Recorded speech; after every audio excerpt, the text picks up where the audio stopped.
So the next thing that happened on AEW Dynamite, we get to the next match of the night. It was Ricochet versus Zach Gowen one-on-one. Yeah, it was surprising to see Zach Gowen. Now I know they had like some incident going on, collision where Ricochet stole Zach Gowen's prosthetic leg, which does come into play in this match. But it was cool to see Zach Gowen after like 20 years.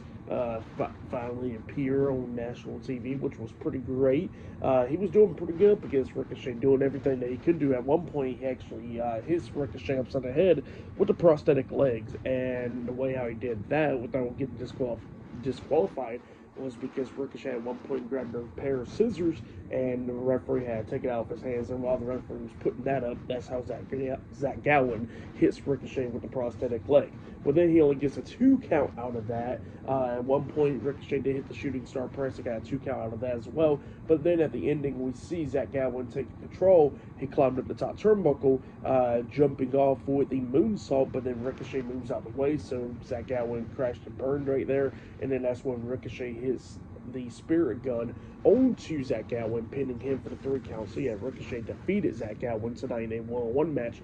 But then after the match ended, Ricochet starts attacking Zach Gowen after the match, and then Mark Briscoe comes running out there and making the save, chasing Ricochet out the ring. So yeah, that's what happened there. It was a pretty good match. I'll give that match 3 stars as well. I'll give it a pretty entertaining one. But yeah, then after that, we see Renee Paquette interviewing MJF backstage, and yeah, MJF was talking about hurting people and all that stuff, and how he wants to be in the ring with all 3 of those guys, and the Hurt Syndicate wants to be with them and all that stuff. See, that's what he was talking about there. And then Renee actually asked him, like, what if they say no? And then MJF was like confused on what to say next after that. And then all of a sudden we see Bobby Lashley, Shelton Benjamin, and MJF, the Hurt Syndicate, appearing, and then MVP tells MJF to come out to the ring after the tag team match tonight. So yeah, that's what he tells him there. So next it'll be the Hurt Syndicate versus Top Flight in a tag team match. So yeah, I'll see you guys later. Till then.